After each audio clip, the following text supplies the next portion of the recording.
Hey, what's going on, guys? Welcome back to the channel, and today we have our very first LEGO Star Wars set review for you guys. And right before we get into this review, I would like to note that yes, the camera quality is a bit wonky, but I will be getting an actual recording camera sometime in the future, so the quality will improve. But this is what we have for now, so this is what we're going to work with. But getting into this review. Alright, we will be reviewing set 75361, the LEGO Star Wars Spider Tank, retailing for $50 and coming with 526 pieces. So, first taking a look at the box art, it seems to be set in some sort of cave, which is accurate to the set which this is based off of. At the front, you could see that we have 3 minifigures down here. That's going to be Grogu, Bo-Katan, and the new Mando, which we will get into after we open the box. But yeah, you could just see all of the characters in action right here, and I think it is a very well-designed box cover. And looking over to the top of the box, it's just going to be some more information up here, and we can actually see a 1:1 scale picture of Bo-Katan, just kind of giving us an overall feel for how big the minifigures are going to be. And making our way to the side of the box, this is just going to be the box art, and I'm pretty sure it's the same picture that we see on the front, just a little bit cut off right here. And making our way to the back, we can see that up here it shows us the features in which comes with this set, and we have different angles for everyone fighting the spider tank. So I think it is time to open the box now. And alright, we are going to try opening this from the thumb tabs right here. Let's see if they work. Oh. Wow, to my surprise, these actually work for once. So let's just get this open and see what we get. So, opening the box, we have an instruction manual. I will put that up to the screen in just a little bit. But this is going to be bag 3. 1, 4, and 2. So in all we have 4 bags, which is not too bad at all. And finally in hand we have our instructions, and to be honest, these look pretty bland. These are the new instructions that LEGO has been printing. Honestly, they're not too big of a deal. It's a 3D render. It does look pretty boring, but they're just instructions. It's nothing significant to the set, but that is something to note. Alright, but with everything unboxed, as you guys can see right here, I think it is time to start building this, so let's get to it.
Alright, so as you guys can see, we have our very finished product here, and overall I am loving this. So we are going to go over the minifigures first, and then we will get into the build. So looking at this first minifigure, we can already tell from the helmet that the visor is a bit thinner, which is a little bit more accurate to the show.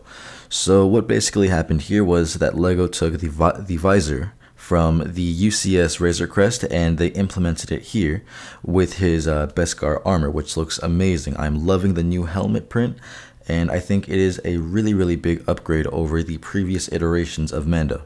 And taking off the helmet, we can see that he has the Pedro Pascal face that has been in previous versions of this figure. And looking over to his torso and his legs, you guys can see that there is somewhat of a reflective printing, which I think looks really cool. You guys can kind of see it shine right there. And then turning the figure over to the side, we can see that he has the same reflective printing on his arms. And again, he has arm printing, which I think just makes his figure that much better. And yeah, there's not really too much to say about that, but the arm printing is very detailed and that is always appreciated. And then finally, looking over to the back, we can see that he has his jetpack, which is very detailed, very nice looking, no complaints there. And under the jetpack, he also does have back printing, which is reflective as well. It's that same reflective printing that we've been seeing all throughout his body. So that's really appreciated here when it's an extra detail that was not needed, since he is his jetpack is going to be covering up that print, but LEGO added it anyways, so it's that nice extra little detail in there. And then directing our attention to his accessories, we can see that he has a pistol, just one of those regular LEGO Star Wars pistols, and then the Darksaber, which has a new updated molded hilt, or not hilt, but blade. The hilt actually is not updated, it's just a darker color, and it would have been nice to have a more accurate hilt, but I am loving the blade. And now looking over to the new Bo-Katan minifigure, which is really the highlight of this set, I have to say that this is way better than the last iteration of her. She is just better in every way, and she has a lighter blue for her armor. Alright, so let's start off with the helmet. So, I forgot to mention this on Mando, but he also does have helmet holes, as you can see. They both do. So this set actually came with a bunch of extra visors and antennas to connect to the figures, which I thought was really cool for kids, you know, and play features and all that stuff. But yeah, I do think that her helmet looks really cool. You can attach, oh, that popped off. You can attach a visor, an antenna, whatever you'd like, and it will look amazing. I think that the printing is very well done, very detailed. And then taking her helmet off, we have a face underneath with the metal part that we see in the show, and then turning her around, turning her face around, we go from what was more of an angry looking face to a more pleasant, calm looking face. And on top of that, we actually have a updated hairpiece that looks a lot better than the previous one. And looking down to the torso and the legs, we can see that she has the same reflective print that Mando has, and the light blue are in little accents like on her knees and by her neck. But overall, her torso was very well done. You can even see little scratch marks to indicate that her armor is a little bit banged up, and I think that LEGO really knocked it out of the park with this minifigure. And then looking over to the side, we can see she has some very nice arm printing. It's that light blue that we see throughout her whole body, and it is very much appreciated and a very big step up from her last version. And then finally, looking over to the back, we can see that she has a backpack just as Mando did, and it is the same exact piece, which is very nice. It's detailed, I love it, no problems there. And taking her jetpack off, we can see that she has some back printing, which was very unnecessary on LEGO's part, but I am really happy that they did, because again, it is that little bit of detailing that LEGO put in there that no one's going to see, but it's always nice to have there. And one thing I did forget to point out at the start is that she comes with her two pistols, which are a little bit thicker than the pistol that Mando has, but nonetheless, they look good. Alright, so I'm pretty sure people will like to see this. It is a comparison of both Bo-Katans. As you can see, we have them here side by side. And right off the bat, I'm just going to say that the right one looks a bit more detailed than the left one, obviously, since it's newer. So I'm going to favor that a bit more. Although one thing I noticed is that on the legs, the older one is a bit more detailed. But on the newer one, you can see that she's improved a lot. She has a slimmer torso print when compared to this one.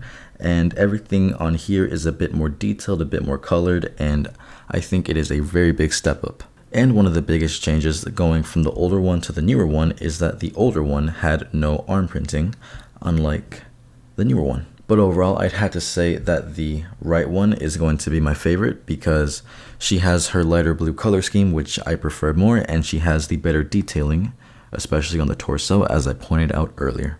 Alright, and for the last minifigure, this is probably going to be an underwhelming minifigure and not all that exciting for a lot of people. We have Grogu, and overall he's just not too exciting of a minifigure. He has some printing in the front of his torso, but going around we can see that there's just really not much to look at. It's a mold from the Lego City Babies, and yeah, it's just kind of a copy into Lego Star Wars. One thing that I would like to bring up is that little hunch in the back you can see looks kind of weird to me. So I would just like to note that, not too big of a deal, that's how Baby Yoda has always been, but that is something I would like to bring up. And then moving over to his head, you can see that his ears are rubberized, so you won't have to worry about these thin pieces snapping off. They are all rubber. And yeah, there's not really too much to say about this figure. One little note that I would like to make as well is that his hands are filled in, so they're not like, you know, C-clips, they are just filled in hands, but that's okay because he's not really going to be holding anything. But yeah, that was Baby Yoda.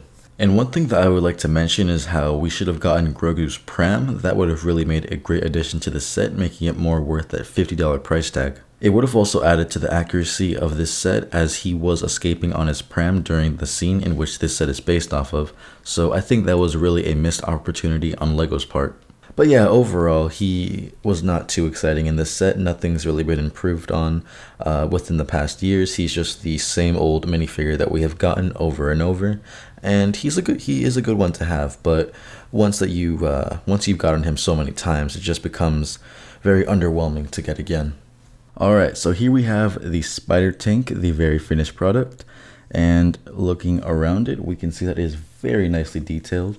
But moving to the back, there was supposed to be a flat gray 2x2 plate right here, and on my set, unfortunately, it was missing. But that's not too big a deal, so looking over to the side of the Spider Tank, we will come across the legs, which are very nicely built, very nicely detailed, and they have free range of motion, which is nice to have on a set, and they have a little tension, a little give as you push in to the Spider Tank.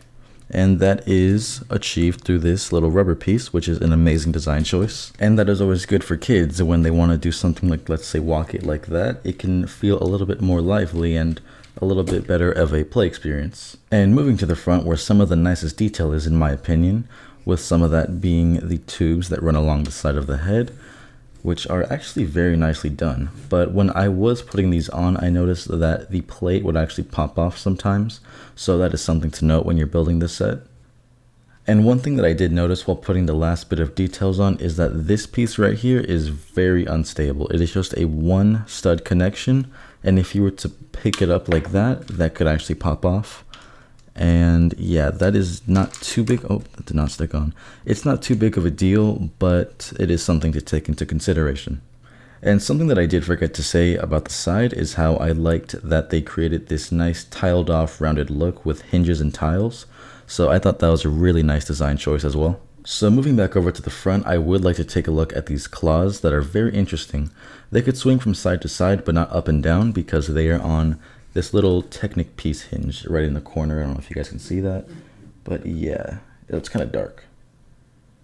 Focus that. But yeah, it's on like a little Technic piece pin, so they cannot swing up and down, but they could swing side to side.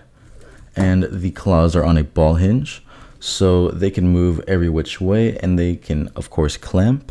And if you really wanted to, they could hold a figure in them and it will not be falling out, which is actually really cool. So in terms of the head, I really like how they did this, especially with the eyes.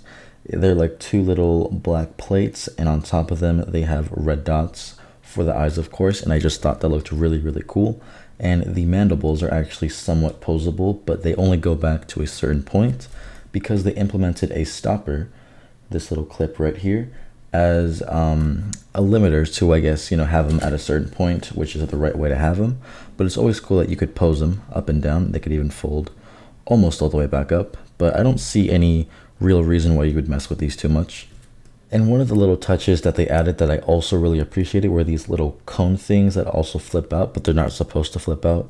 They just used little hinges to get them at an angle, just like they did up here with the body, but that is also something to appreciate and notice. And looking past the head to the very top, you could see that there is a little notch to flip out, and out comes a stud shooter cannon. And on top of that, these sides can also flip out as well, which I thought was very, very cool. This is a perfect way that I think stud shooters should be implemented into sets. On one hand, you have them flipped out and kids can play with them, they're nice, but if you are a collector, you could just tuck them away and stay true to the set, and you could have this on display without any stud shooters sticking out. And of course, these are the newer stud shooters, which are a bit more aesthetically pleasing than the last one. And you just flip down on those switches and they shoot right out. So one thing I did notice about the interior is how it is a cross T section, which I think is a very weird shape for the interior. I just don't really see the point of it. And it goes really, really deep, and it's just not being fully utilized, so I don't understand the extra depth in there. And if you look very closely, it's very tiled off, and there's like a little sloped piece right there, almost as if it was supposed to be a seat. Which brings me to my next point. It would have been nice to have had a cyborg like in the show, because in the show we actually did find out that there was a cyborg controlling this thing, and it would have been nice to have an extra minifigure for that $50 price tag, and it would have just been a little bit more accurate and a cool addition to this set. But overall, when it comes to the interior, it was a little disappointing, aside from the fact that it does hide these stud shooters, but I do feel like they could have done a little bit more with it. But I think that just about wraps up my review on the set, so I think I will gather everything up and go over my final thoughts. Alright, so this brings me to my last thoughts, and first off, do I think that this set is worth the $50 price tag? And to that, I'd have to say yes. I think from the improved minifigures, especially on Bo-Katan's part, to the improved accessories that they come with, and to the overall build and design of the spider tank, I think that this really is a $50 set that of course does have flaws. It could have been better, they could have added some more stuff, but overall for $50, if you buy this, I do not think you are going to be disappointed. And even though this doesn't have the nicest interior, I think that the exterior and play functions more than make up for that. And especially the legs. I still cannot get over the legs and how well they were designed and how realistic and lively they look. I think that that was just beautifully done. So overall, I'd say that if you were questioning to buy this set or not, just do it. I think if this looks appealing to you, if it's something that you would like, then you will not be disappointed by what this set has to offer. Alright guys, I think this just about wraps up the video for today. If you have any suggestions on what we could do better, make sure to let us know about that in the comments below. This is our very first review video, so if you did like this, make sure to be tuned for the upcoming September sets, because we are going to review the bigger sets, and that's going to be very exciting. So yeah, let us know what you thought about this video in the comments down below. Subscribe if you haven't already, and make sure to leave a like on the video. And with that said, thank you all so much for watching, and we will see you all later.